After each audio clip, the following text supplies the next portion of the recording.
Well, this place looks absolutely nuts. It's like a landscape Dr. Seuss would draw. What you're looking at is the Zhangyi Dangxia landform, and yes, these striped hills are entirely natural, formed over 24 million years as layers of sandstone and minerals were pressed together, then pushed upward by tectonic movement. Wind and rain sculpted the sharp ridges and valleys, but the colors, the reds, oranges, yellows, and blues, all arranged in these beautiful stripes, it's amazing. At sunrise and sunset, the entire landscape seems to glow, just exaggerating the already surreal look. There's no blending or soft transitions here, it's all these bold layers of color. The shapes and shades register as familiar, yet completely wrong for a mountain range. It almost just looks too deliberate to be random. Also, I don't know about you, but it kind of looks tasty. I don't know, looks like an ice cream flavor or something. The Salvador Dali Desert doesn't look like it belongs to Earth.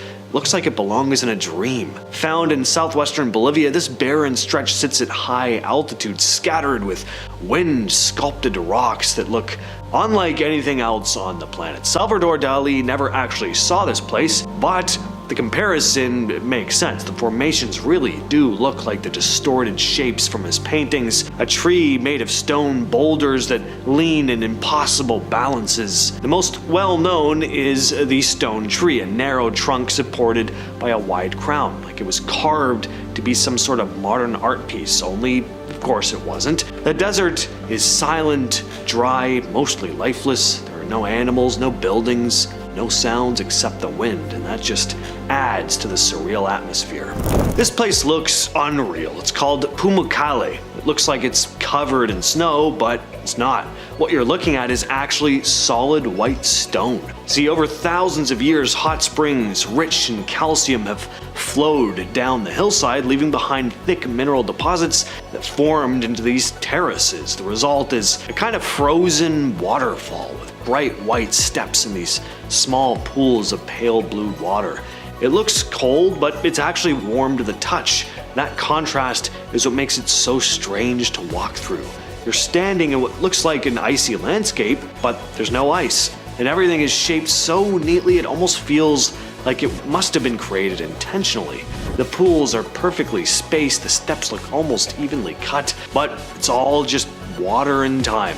It's no surprise that people have been coming here for thousands of years. The ancient city of Hierapolis was built right next to it, and people believed the waters had healing powers. And I can't blame them. Even with crowds around, the layout makes it feel calm and kind of untouched. It doesn't look like any other landscape in the region, or really on the entire planet.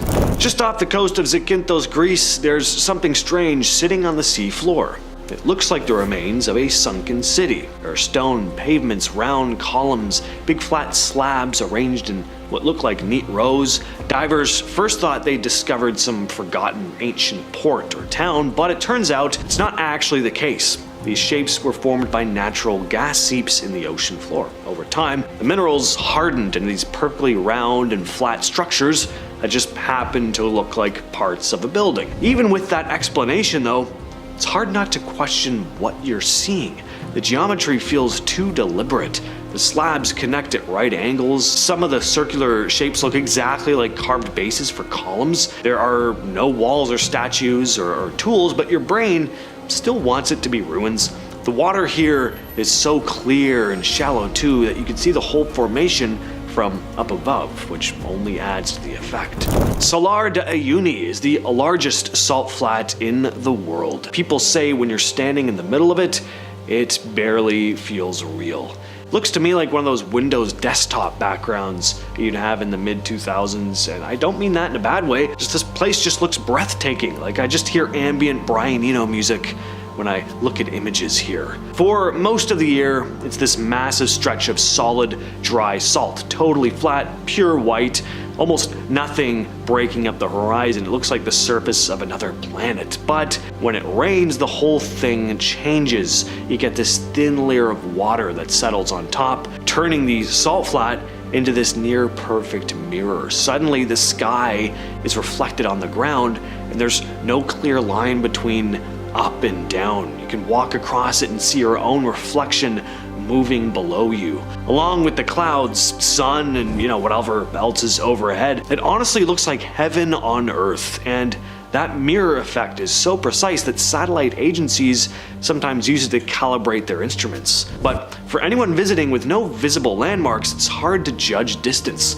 Some will say it almost feels like you're floating between two skies, and the flatness makes it almost impossible to tell how far you've walked. There's nothing quite like this place. Socotra is one of the strangest places on Earth. Not because of any one thing, it's because almost everything about this place feels off. If you ever wanted to visit Pandora from Avatar, this is probably as close as you're gonna get, on Earth at least. The island is part of Yemen, but it broke off from mainland Africa millions of years ago, and in that time, it's developed a completely unique ecosystem. People say unique a lot to describe things. That really does fit here. About a third of the plant life can't be found anywhere else on the planet. The most famous example is the dragon's tree, which looks like a giant umbrella and bleeds red sap when it's cut. Now that's just the start. There are bottle-shaped trees, bizarre shrubs, weird-looking reptiles and birds that evolved in total isolation. Even the coastline looks kinda strange, with pale beaches leading into rocky cliffs and caves carved into limestone. You walk around and get the sense that someone shuffled together a desert, a jungle, and like a sci-fi set. At least that's how it's described, and that's what I can see looking at it. I've never been. I would absolutely love to go, though. Feels like it belongs to a different version of Earth entirely. And local legends talk about how ancient sailors would arrive here and then think they'd found the edge of the known world, and it's easy to see why. Lake Hillier is bright pink. It's not kinda pink. The place is unapologetically Barbie pink. It sits on an island off the coast of Western Australia, surrounded by dark green forest and blue ocean on the other side, and the contrast is just ridiculous. There's no slow transition here. It's just this sharp line between pink and then you got everything else. And the water stays pink even when you scoop it into a bottle. Scientists think that it's caused by a microbe that releases a pigment under certain conditions, but no one's completely figured this out. The lake's only about 600 meters across, no rivers feeding into it, and nothing around it that looks even remotely similar. It's completely harmless too, you can swim in it. You can't swim in this next place though. The Danakil Depression in Ethiopia is one of the most extreme environments on Earth. It's brutally hot, with temperatures regularly hitting over 120 degrees Fahrenheit, or roughly 50 degrees Celsius. The landscape here looks almost like a planet that's still forming. You'll see sulfur springs that glow this neon yellow and green.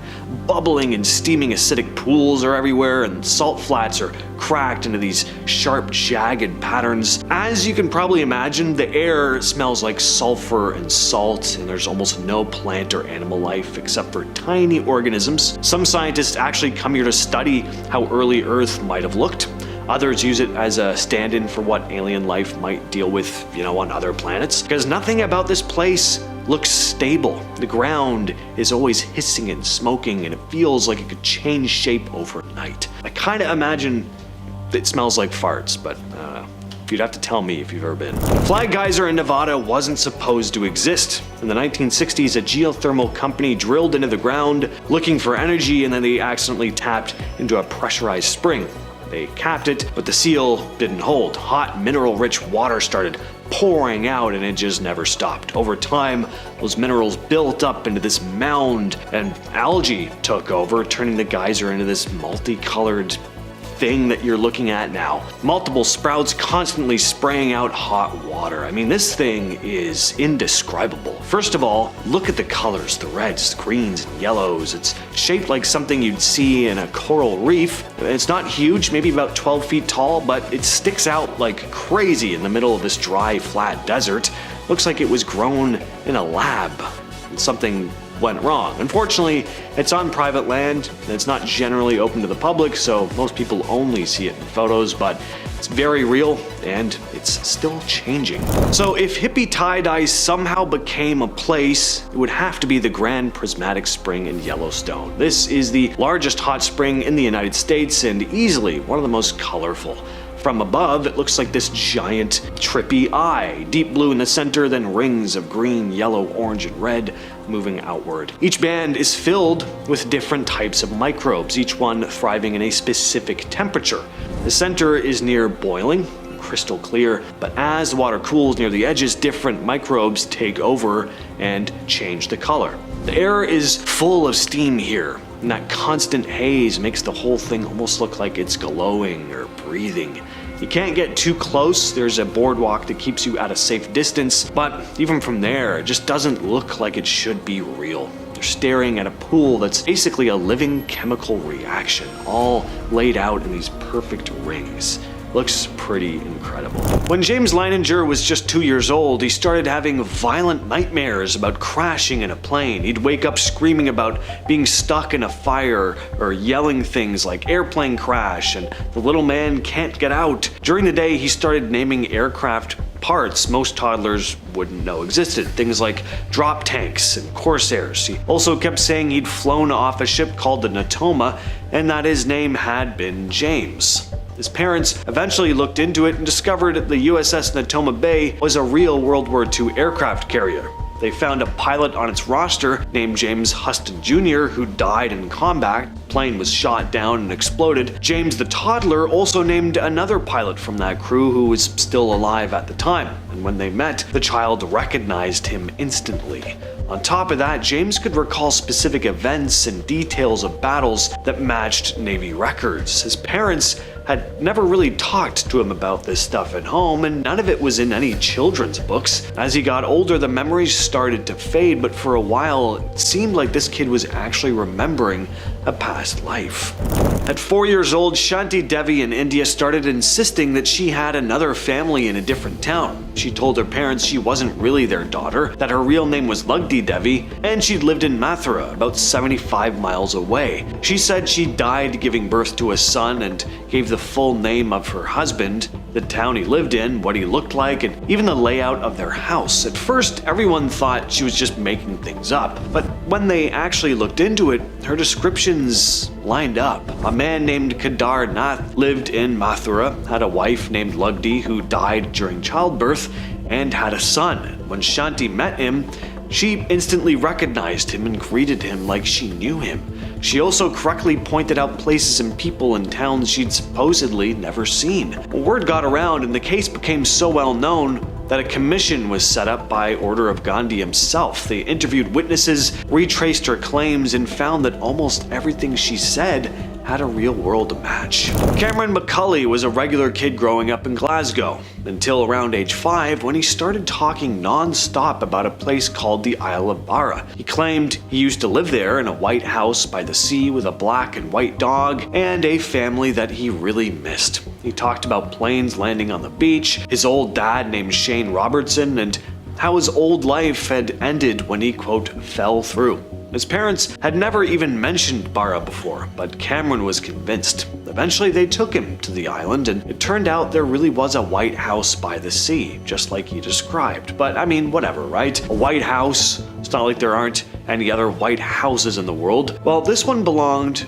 to a Robertson family, again, just like young Cameron had described. Cameron was walking around like he'd been there before, naming things and pointing out details that lined up with what he'd talked about before. There were no obvious signs of how he could have known any of this. And his memories seemed emotional, not just factual. It didn't seem like he was just repeating stuff.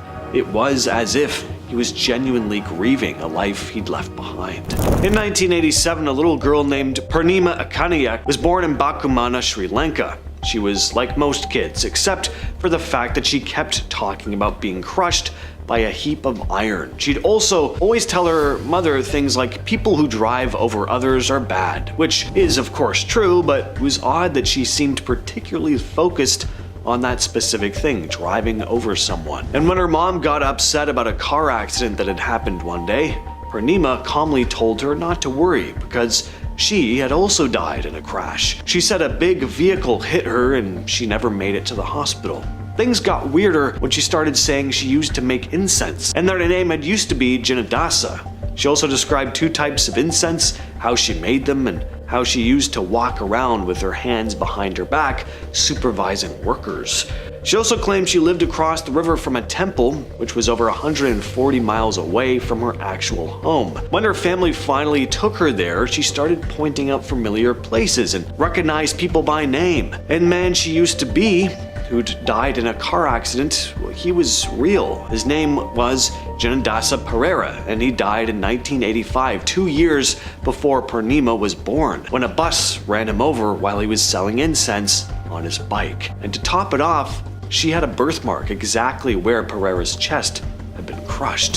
Since childhood, Jenny Cockle would have recurring dreams of being a woman named Mary Sutton, who lived in Ireland, had several children, and died young in the 1930s. As she got older, Jenny became obsessed with finding out if Mary was real. She started piecing together what she remembered, names, locations, and the layout of Mary's old home. Eventually, she tracked down a town in Ireland that matched. She discovered that a woman named Mary Sutton had lived there and had died, leaving behind children. Jenny eventually reached out to them, now elderly, and met with them in person. And to their surprise, she knew all these intimate details about their lives, their personalities as kids, and even specific incidents from their childhood that had never been published or shared. One of the sons in particular became convinced that Jenny really was his mother reincarnated. He said she had the same mannerisms and emotional connection to them that Mary had. Imad Alawar was just under 2 years old when he started telling his parents about a life he had claimed to have lived in another village about 25 miles from where he was growing up in Lebanon. He gave names, described a yellow car he used to own, and spoke about specific relatives, neighbors, and his former job. His family wasn't all that worried at first, but when Imad suddenly ran to a stranger on the street one day and hugged the man as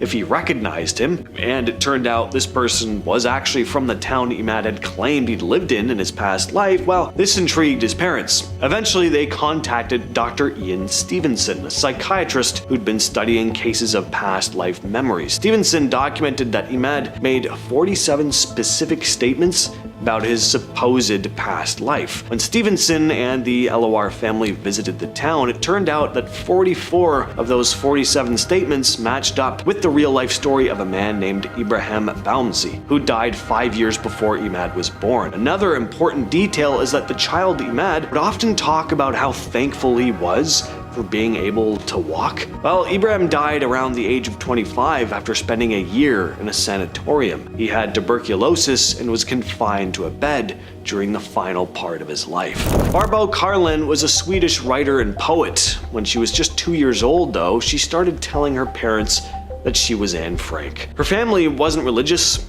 and she hadn't been taught anything about the Holocaust yet, but Barbro described details of Anne Frank's life that she shouldn't have known.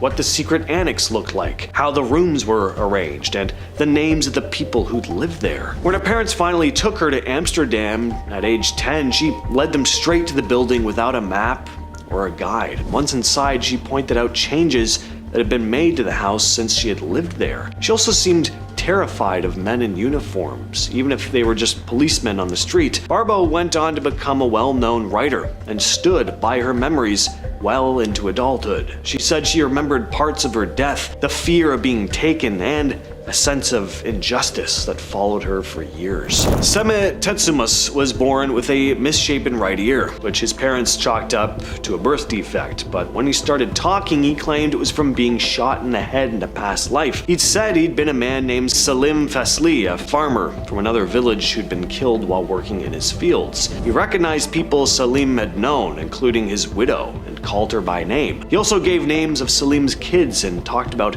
private conversations and daily routines that no stranger would realistically know. Dr. Ian Stevenson, the same researcher who studied Imad Alawar, investigated Sami's case and found it pretty compelling. Salim had in fact been shot dead, and Sami's ear deformity was right where the bullet had entered. The way Sami talked about Salim's life was natural, like he was recalling memories instead of making things up. One of the eeriest parts was how Sami's personality was different from other kids in his village. He was more serious and cautious, traits Salim's family said matched the man that they had remembered.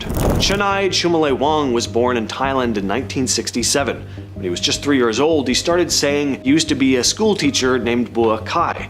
He claimed he'd been killed while riding his bicycle to work. His story got weirder when his family noticed he had two unusual birthmarks, one on the back of his head and another above his left eye. Well, Bukai was a real person who had died, and according to his autopsy report, the entry and exit wounds of the bullet that killed him matched up perfectly with Chennai's birthmarks. Chennai kept insisting he wanted to go home and would say the name of the village where he said he'd lived. Eventually his grandma took him there, and without hesitation he walked up to Buakai's old house. He correctly identified the man's parents and described items that had been in the home years earlier. He also remembered details like the name of Kai's bicycle and how he used to teach math. This case takes a turn from creepy to downright chilling. So a 3-year-old boy in Golan Heights, a region between Syria and Israel, started telling his family he'd been killed in a past life. He said he died when he was attacked with an axe and was buried in a nearby field. Elders in the community followed him to the spot, where they dug up a human skeleton with a wound in the skull, right where the boy said the axe had struck. Not only that, but the boy claimed to remember the name of his killer.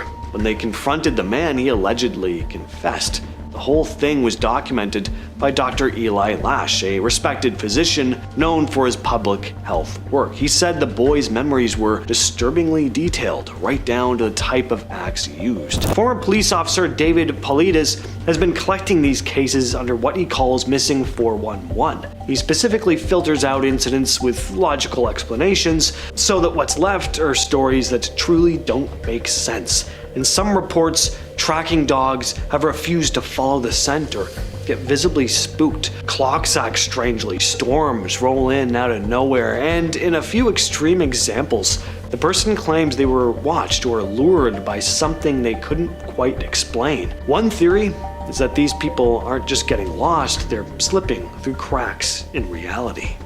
In the early 80s, rumors started circulating about strange military experiments happening at Camp Hero, an old Air Force station in Montauk, New York. The story went that there was psychic testing going on, time travel, and the opening of gateways to other dimensions. A few people had come forward saying they'd been a part of it, either willingly or as kids who were abducted into the program. According to these accounts, the government was trying to weaponize the human mind. They supposedly succeeded in creating psychic soldiers who could manipulate objects, see and hear things that were going on from very distant locations, or even open dimensional rifts. There's one story where they allegedly opened a portal too wide and something came through, something not human. Supposedly, they shut the project down after that. Another account describes a time chair which let people travel into the past or future, but often came with disorienting side effects. Of course, there have never been any official documents that have confirmed any of this. It's easy to pass this off as an urban legend, but the thing is, some of the same people involved in these stories also had ties to MKUltra, which was very real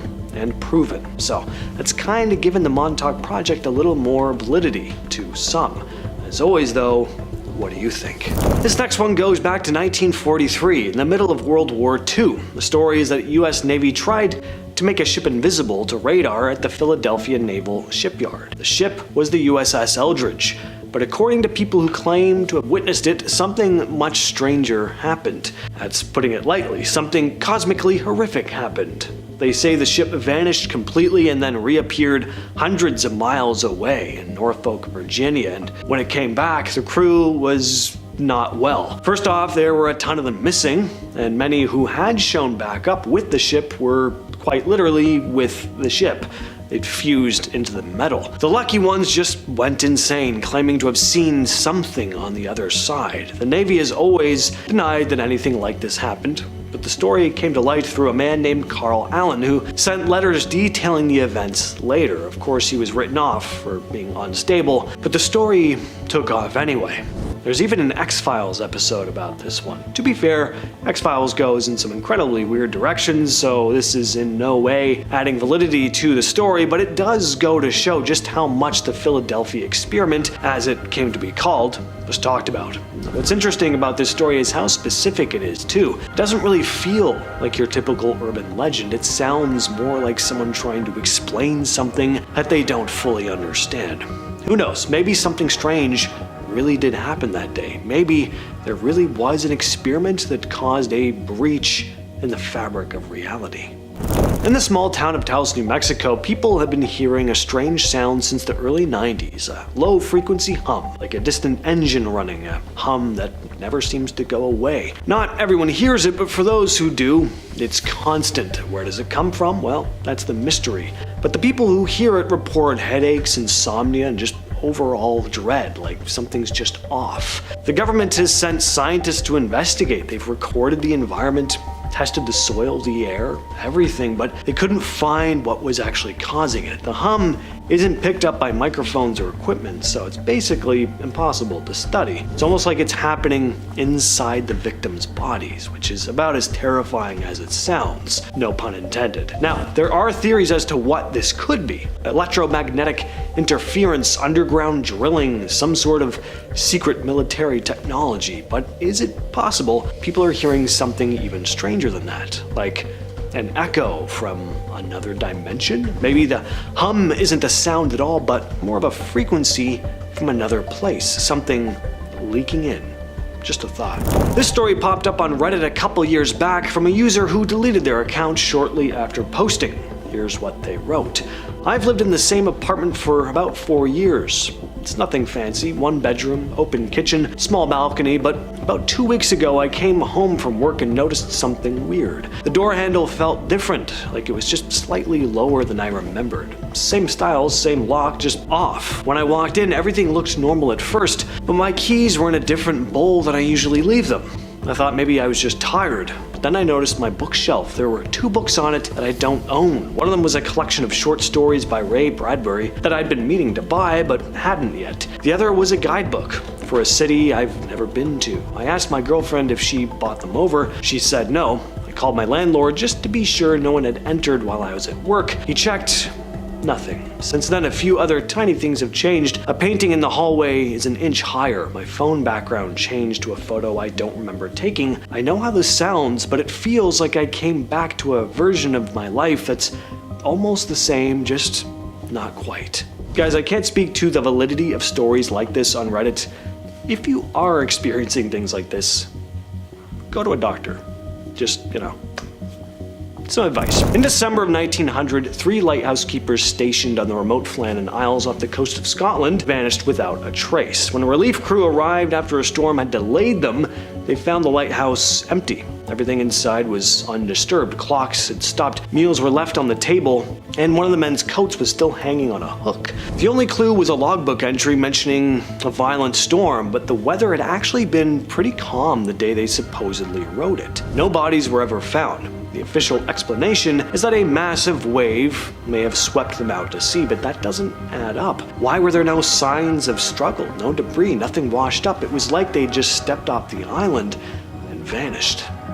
For decades, amateur astronomers and conspiracy theorists have pointed to something strange orbiting Earth, an unidentified object known as the Black Knight satellite. The story really kicked off in the 50s when both the US and Soviet Union detected something unusual in orbit. It wasn't one of theirs. It didn't match the movement of any known satellites at the time. And then there's the really weird part. In the 70s, images taken during a NASA mission seemed to show this strange, jagged object in orbit, and it didn't look like space junk or any known satellite. Some believe it's been up there for 13,000 years, sent by an ancient civilization or aliens as a monitoring device. Nikola Tesla himself claimed to have received a repeating signal from space in the 1890s, and some now connect that to this. No one knows exactly what it is. NASA says the object in the photos is just a thermal blanket that came loose during a mission, but that explanation doesn't sit well with people who've followed the story for decades. If it really is something watching us from above,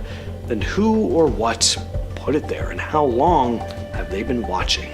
Is it possible that we're all immortal? Not in the way that you'll never age or anything like that, but in a more like you'll never die kind of way. It's called quantum immortality, and it's one of the weirder consequences of quantum physics. Here's the basic idea. Most of us have probably heard of the theory that multiple realities form from every decision we make, every situation we find ourselves in. In quantum mechanics, there's a theory that every time something happens, the universe splits, creating a parallel universe where things went the other way. For example, let's say you're walking across the street and you nearly get hit by a bus. Close call. Well, in another reality, the bus didn't miss. In another, you were nowhere near it. In another, the bus didn't even show up. Now, you, the observer, are at the center of your own timeline. Here's where the immortality aspect comes in. If you can't observe a version of the universe where you're dead, you'll always end up in the one where you survive. That means every time you should have died, you just didn't. At least you don't experience the version where you did. From your point of view, you'll always wake up in the version of reality where you lived. Sure, other people might attend your funeral in their timelines, or the ones you used to be in, but you never actually experience death. You just keep shifting into the universe where you dodged the bullet. Now, I'm not exactly sure where old age comes into this. I mean, eventually we all do die, right? But I don't know, maybe reincarnation plays into this somehow. Look, it's totally unprovable, but it's a neat idea, and at the very least, maybe there's a version of all of our lives where we make it to 100 and pass away peacefully in bed, rather than dying in some awful accident or something. Pan Am Flight 914 is a story that keeps getting passed around because, real or not, it's an interesting story. A Pan Am Douglas DC-4 with 62 people on board took off from New York, headed to Miami on July 2nd of 1955. It vanished. Radio contact was lost, and it was presumed to have crashed. But then something weird happens, just not for another 37 years. In 1992, the same plane allegedly appeared out of nowhere on the radar of an airport in Venezuela. Air traffic control made contact, and the pilot sounded confused, saying they were en route to Miami and due to land at 9:55 a.m., as if no time had passed. The story goes there were witnesses who said the tower told the pilot where he was, which reportedly freaked him out. He supposedly panicked, restarted the engines, and took off again before anyone could stop him. The plane eventually landed in Miami shortly afterward, but authorities supposedly kept the incident quiet. Some versions of the story say the passengers were dazed, carrying outdated newspapers and IDs with no idea that they just jumped forward in time. But is this just an urban legend, or did something actually unexplainable happen that was quickly covered up? The Large Hadron Collider has been at the center of multiple wild theories ever since it switched on in 2008. Officially, it's a massive particle accelerator built by the European Organization for Nuclear Research, or CERN. It was created to smash atoms together at insane speeds in order to study the makeup of the universe. But there are plenty of people who think that something very strange happened when this thing was switched on, that a sort of Pandora's box was unleashed. One theory is that when the LHC fired up, there was this shift, that it either created a parallel universe or blended ours with another. The timing does kinda line up with when people started reporting strange phenomena on a big scale. The Mandela Effect, for example, really exploded in popularity around the same time, but people also started sharing more personal stories on internet forums about how time just didn't seem to be moving right anymore, or how reality felt off in subtle ways they couldn't quite explain. And it didn't help that in 2016, CERN released a video of what looked like a human sacrifice ritual taking place on their grounds, which they later said was a prank. And do I believe that? Yeah, first of all, I just think that's a funny idea. I love that they went there. And I also just don't think there was a genuine ritual sacrifice captured on camera here. For anyone who is already skeptical, though, they were even more skeptical after this. But what do you think? Have you noticed weird shifts in your reality since 2008? I'll give you this, it is a weirder world we're living in. A woman named Pam Reynolds was brain dead for over an hour. Somehow, she came back describing things she couldn't have possibly known. In 1991, Reynolds underwent a rare procedure called a standstill operation to remove a brain aneurysm. Her body temperature was lowered significantly, her heartbeat and brain activity were completely stopped, and her eyes were taped shut. she was clinically dead, and yet, after she was revived, she gave eerily accurate descriptions of the operating room. She even described the exact surgical tools being used and recounted conversations between doctors. That's because when she was under, she claimed that she floated out of her body and saw herself laying on the table before being pulled toward a tunnel of light. She said she met dead relatives there who communicated with her without speaking, and that she needed to be convinced to return to her body, which of course she did. But what exactly happened here? How could someone with no brain function, no sensory input, describe real-time events in such clear detail? Till this day, there's never been a definitive explanation for this. Ong's Hat was a real village in New Jersey, now abandoned. In the late 80s though, pamphlets and documents started surfacing claiming secret experiments happened there involving interdimensional travel. So a group called the Institute for Chaos Studies allegedly set up a lab in the Pine Barrens. There they built a device known as the Egg, a sensory deprivation pod meant to alter consciousness. The theory was that under the right conditions, the pod could shift someone into a parallel universe. Well, supposedly it worked. Some of the researchers vanished, remaining in some alternate version of Earth.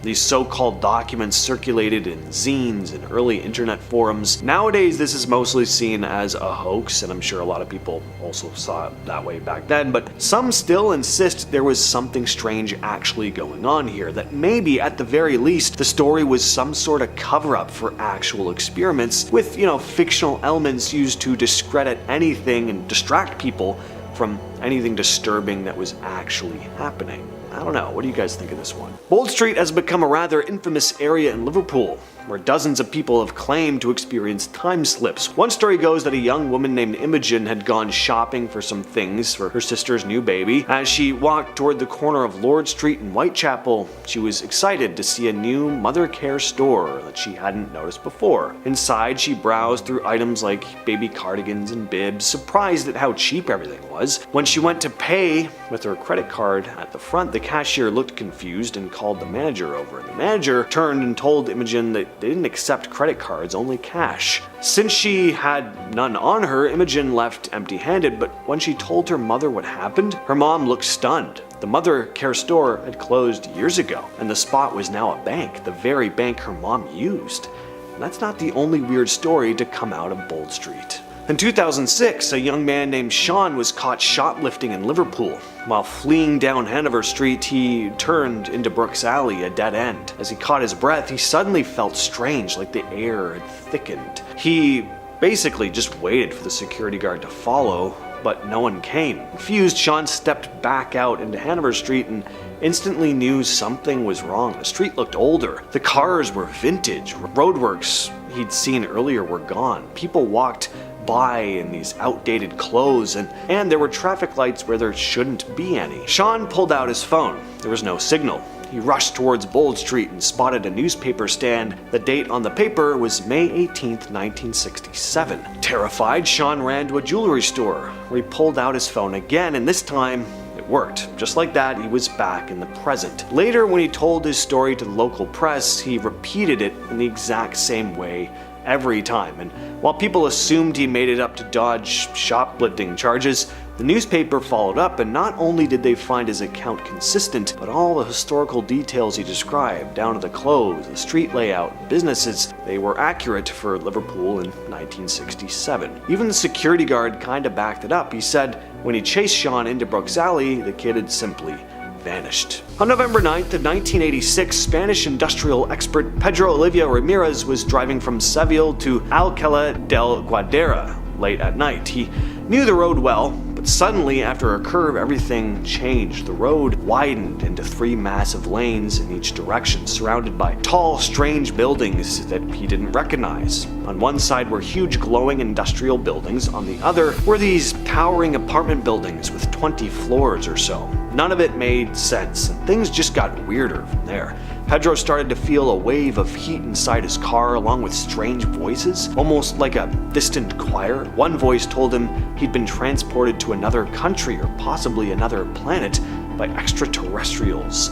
And for the next couple hours, he drove through this strange place, even stopping a couple times to walk along the roadside and study the odd grass and the bizarre traffic. Notice that cars passed him every 8 minutes or so, like clockwork. Eventually, Pedro reached a road sign with directions to his home or where he was coming from. Well, he chose to retrace his steps, but he suddenly found himself parked in front of his house, and he had no memory of how he got there. He tried to retrace his path, but the wide roads, the buildings, and the strange signs were gone now. And somehow the trip, which should have only taken him about 30 minutes, had lasted over 3 hours, and he'd burned way more fuel than normal. Just what in the hell is going on up in the sky in this first video? So here we see a group of folks hanging outside watching the sky, cause something just doesn't seem right. The sky is bright blue. The thing is, it's not daytime, and everyone's pretty shook up about it. Especially when the sky suddenly turns dark again, as we can see here. Now, clearly there is a storm. I mean, you see some subtle lightning flashes in the distance, there's dark clouds up above, but this was one serious flash of lightning, if that's even what it was. I mean, it really does look like there was a glitch in the sky, and then suddenly it became daytime for a few moments and then went back to normal. And here are some images of the sky that night. That looks pretty insane. If I saw that, I would definitely think the apocalypse was on its way. Funniest comment on this one, by the way, could be one of those high-powered flashlights. Yes, high-powered flashlights, known to do that to the sky. Can you make any sense of this next clip? Weird. Snow filling up the reflection in the mirror, but panning to the window, to outside, there looks to be no snow falling. I really wish snow worked this way here. I mean, it looks lovely when you don't actually have to go outside and shovel it, walk through it, drive through it, shiver through it, clean up all the snow residue you inevitably drag into your house. If we really are living in a simulation, I would just prefer, you know, this type of glitch to happen more often, is all I'm saying. Is that too much to ask for? The bird in this next video comes from Blue French Horn 26, who said that her daughter's boyfriend was on his way to lifeguard training when he spotted this. Just what is wrong with birds lately? This is not the first bird stuck in midair video that I've seen online. And what's interesting about this clip is the dude behind the camera is not the only one who notices that something is off. One guy had gotten out of his car to take a picture. So it's interesting that people at different angles saw the bird and noticed how weird it was. I say this because some commenters said the bird may have been suspended by fishing line or something, which is possible, but you certainly can't see any sign of that in the video. What do you all think of this one though? Leave your thoughts down in the comments. We usually talk about planes disappearing on this channel, but this is something else entirely. A plane that seems to just be sitting up in the sky. This one comes from TikToker Tanya.Draws, who was driving down a road in Chicago when she spotted the plane, and according to her, it was not the first time.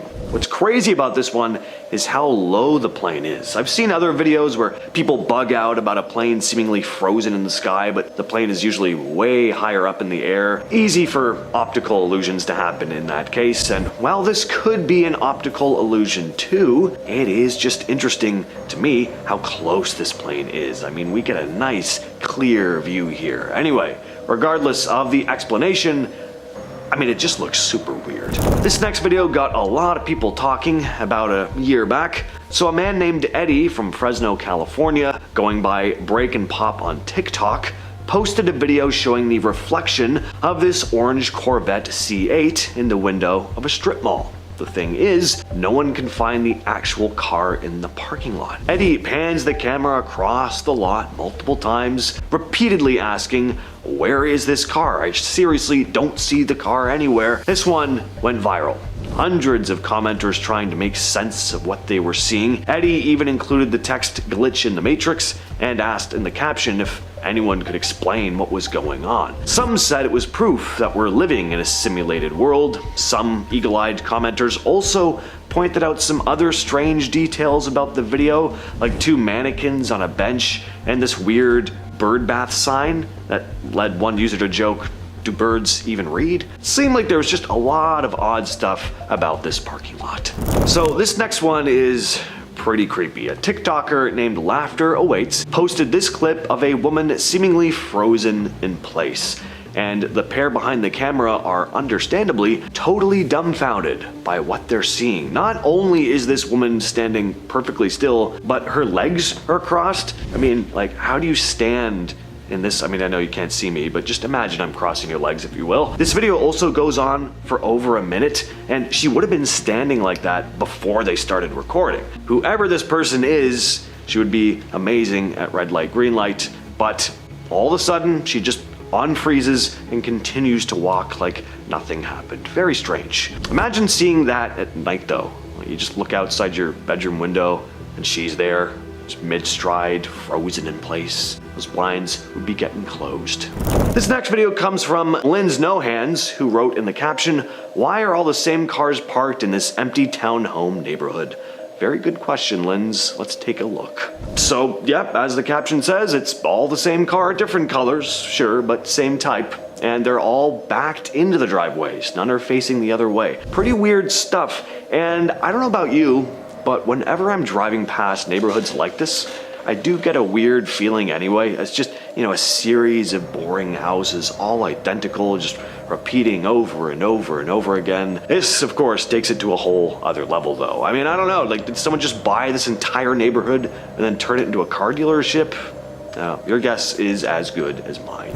So back in 2023, a TikTok video posted by user unknown1575489, very catchy title, started making the rounds online. This video shows a person walking down a busy sidewalk, or rather, not walking. As we can all clearly see, this woman appears to be frozen mid-stride. It's not a still image, there are cars driving by. This person seems to be just stuck in place. Then moments later, the person just snaps back to reality and starts walking again. This video racked up more than 5.5 million views, with thousands of comments diving into theories. Most of them, of course, pointed straight to simulation theory, with users joking that this person was like an NPC in a video game. And yeah, I can't say I don't get some cyberpunk glitch vibes from this video. What's odd is that her hair doesn't even appear to move at all. It's one thing for someone to just stand as still as they can, but that bit is just extra odd. The hair not moving. And according to the uploader, she'd been standing like that for about a minute before he even started recording.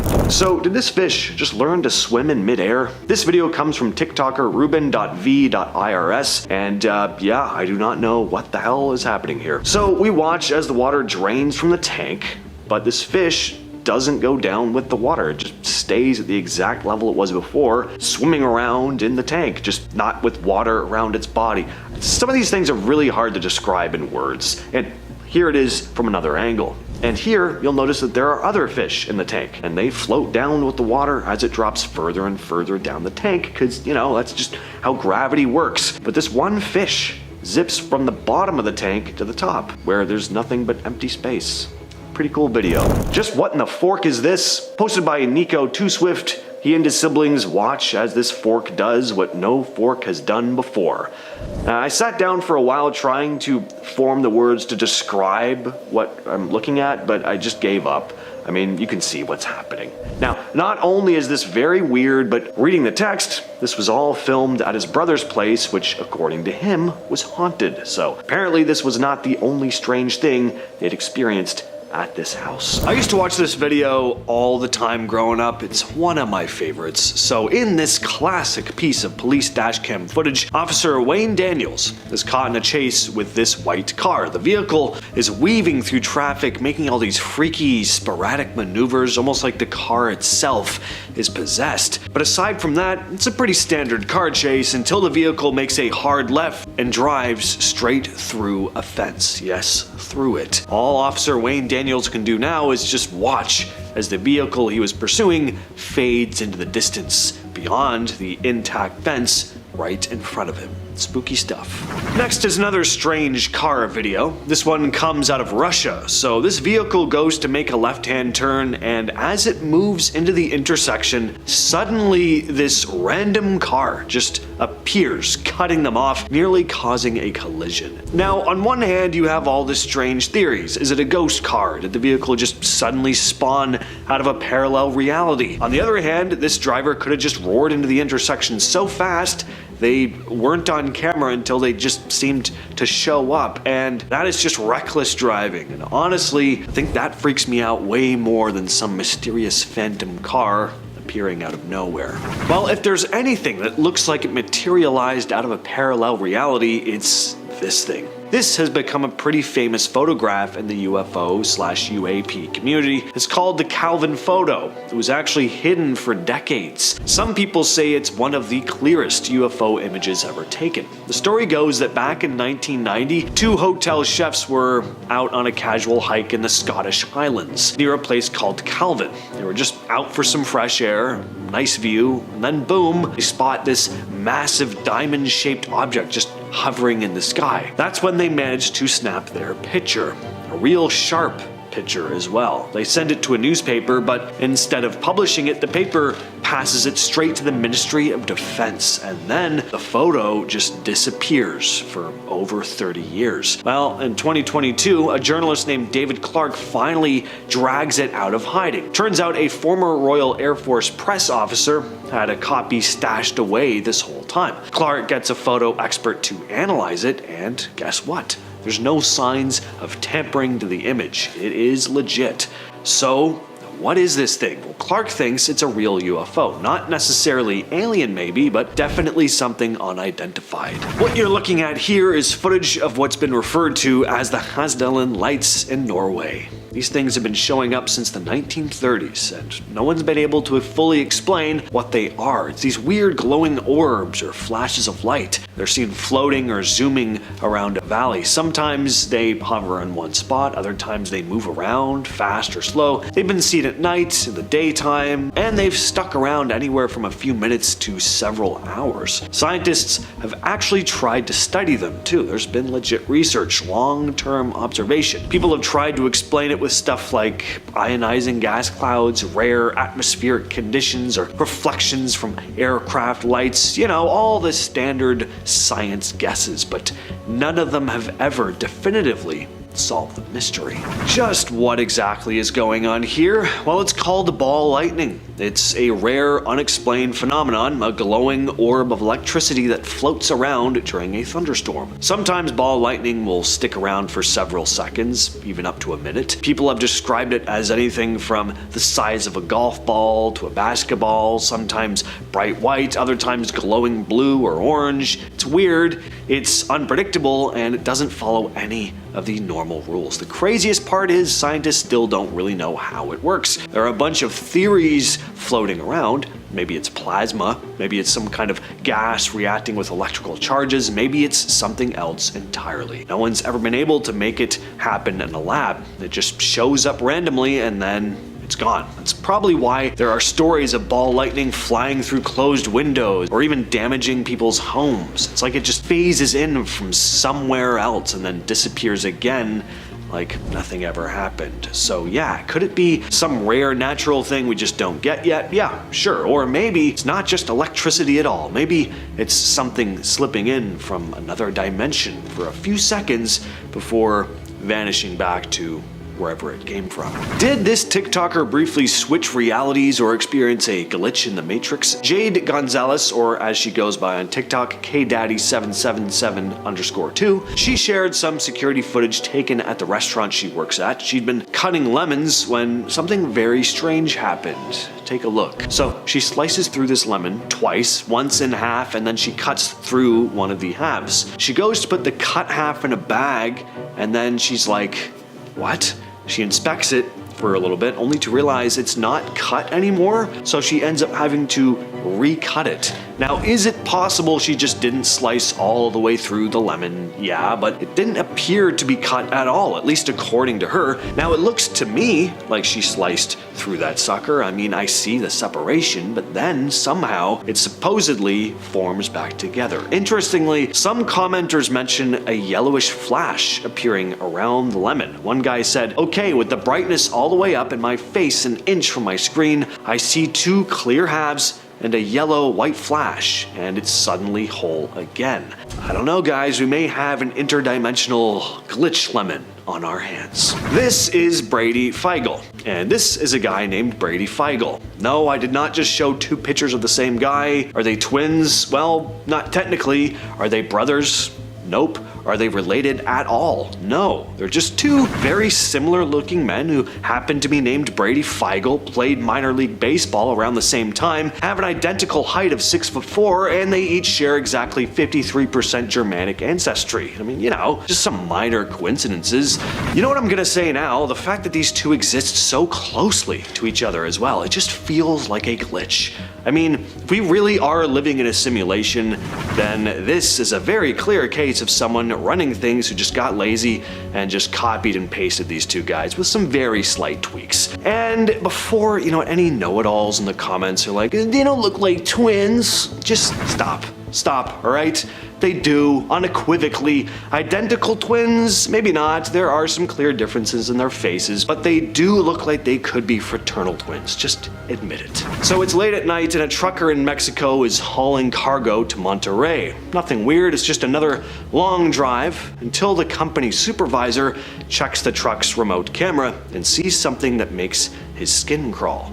Sitting in the passenger seat is what looks like a woman. Pale, wearing old-fashioned clothes. Now, at first the supervisor just thinks the driver picked up a hitchhiker or something, which is totally against company policy. So he messages the driver, like, what's with the passenger? The driver is confused, and he just kind of thinks his boss is messing with him, so he keeps driving. But when he finally arrives at his destination, the supervisor shows him the dashcam footage. The driver freaks out, swearing up and down that he was alone the whole time. But clearly someone was caught on video sitting there next to him the entire trip.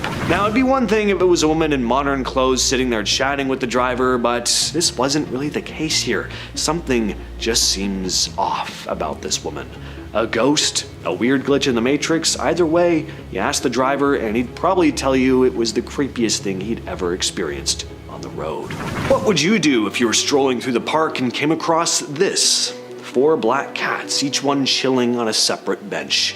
Not just randomly sprawled out either. I mean, 3 of them are sitting right on the edge of their benches, like they're part of some feline cult meeting, waiting for the 4th member to arrive. As for that last cat, well, you know, it's still in motion, just hasn't figured out its assigned seating yet. This image was posted to Reddit titled Control-C, Control-V, so copy-paste, and yeah, it really does look like someone copy and pasted the same cat over and over. Now, black cats already get a bad rap thanks to superstitions, and seeing 4 of them lined up like some shadowy council of judgment doesn't exactly scream good vibes. I'm not even superstitious myself, but I don't even think I'd risk sitting on one of those benches. All right, let's finish off the list with some sciencey talk. So the universe is expanding faster than it should be, and scientists can't quite figure out why. That weird mystery is called the Hubble tension. Basically, we're getting different answers depending on how we measure the speed of the universe's expansion, and it's throwing everything off. To explain it, some researchers from the University of New Mexico and UC Davis have floated a theory that there could be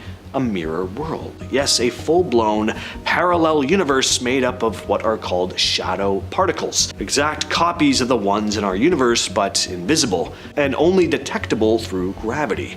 They're saying this hidden realm could be messing with how we perceive expansion, and might even be the source of dark matter, which is believed to make up most of the universe, but it isn't actually observable. This mirror world idea isn't totally new, but until recently it wasn't linked to solving the Hubble problem. Now scientists think it might be the missing piece that makes the math work. No one's saying that we've, confirmed the existence of parallel universes just yet, but if this turns out to be true, it could completely flip how we see the cosmos. What you're looking at here is obviously police inspecting a crashed car, but this was no normal car. This is known as the Surrey ghost car case. On December 11th of 2002, multiple calls came into the police about a car swerving off the road and crashing into a ditch near an exit ramp in Surrey, England. Police show up, expecting to find a fresh crash and maybe help a driver in trouble, but they find something stranger. At first, the officers don't see anything unusual, it's just another crash site, but as they get closer, they spot this old, overgrown vehicle. And they do find the driver, but he's no longer alive, and hadn't been for a long time. And I don't mean hours, I mean months. It was the body of a man named Christopher Brian Chandler. He'd been missing for months. Based on the state of the car and the body, the police quickly determined the crash had happened 5 months earlier, back in July of the same year. Christopher's family confirmed that he had been missing since then. So the question was, what were people actually seeing on that cold December night when they phoned the police? There were no other accidents to be found. Some people believe they were seeing a sort of ghost car, a glimpse into another reality. Could it have been a time slip where the crash from the past somehow overlapped with the present moment? Some people think the reports of a crash were from a parallel universe or timeline, and the car appeared in real time for just a brief moment before disappearing. No one really knows for sure, and we'll probably never get the full answer, but it's a perfect example of how strange the world can be, and that maybe there's more going on than we can ever hope to understand. Now, what you're looking at here is known as a cold spot, deep out in space. Back in 2004, astronomers detected an anomaly in the cosmic microwave background, or CMB, the faint afterglow of the Big Bang. This cold spot is noticeably cooler than its surroundings, spanning approximately 1.8 billion light years. At first, scientists attributed this to a vast, empty supervoid, a massive region with fewer galaxies, but studying it further using more precise measurements, there's some doubt about that explanation, suggesting the void might not be as large or as empty as they thought. Well, so what does this mean though? Well, the discrepancy has led some researchers to wonder if the so-called cold spot could be the result of our universe colliding with another universe during the early stages of cosmic inflation. A collision like that could have left an imprint in the CMB, giving us possible evidence for the existence of parallel universes. This is the Antarctic Impulsive Transient Antenna, or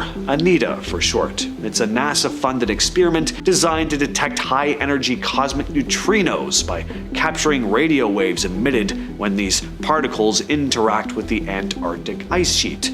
During its flights, ANITA spotted several events where particles appeared to be traveling upward through the Earth instead of coming down from up in space. Scientists were very confused because that's not supposed to happen. Particles like neutrinos had never been seen passing through the Earth like that. Well, one hypothesis is that these anomalies could be explained by the existence of a parallel universe where the laws of physics, including the direction of time, are reversed. In this scenario, particles originating from a mirror universe could travel upward through our planet. In 2019, scientists dropped what looked like a blurry orange donut onto the internet and basically broke science Twitter for a week. What people were seeing was the first real photographic evidence of a black hole, snapped by the Event Horizon Telescope. Now, what we're looking at isn't the black hole itself technically, because physics just won't let us actually see the thing. What it is the glowing gas and light bending around the edges of the black hole. That ring is the Event Horizon, a one-way ticket to nowhere, or maybe somewhere else. See, theoretical physicists like Nikodem Pawlowski think that black holes might not just absorb stuff into nothingness, but may instead be gateways to other universes. His theory says when matter collapses into a black hole, it might not get crushed out of existence, but instead get funneled into an entirely new universe on the other side.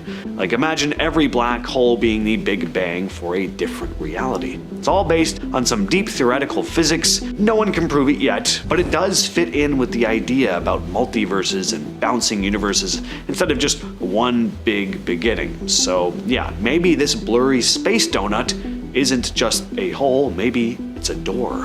What you're looking at here is a piece of what's called Kirlian photography.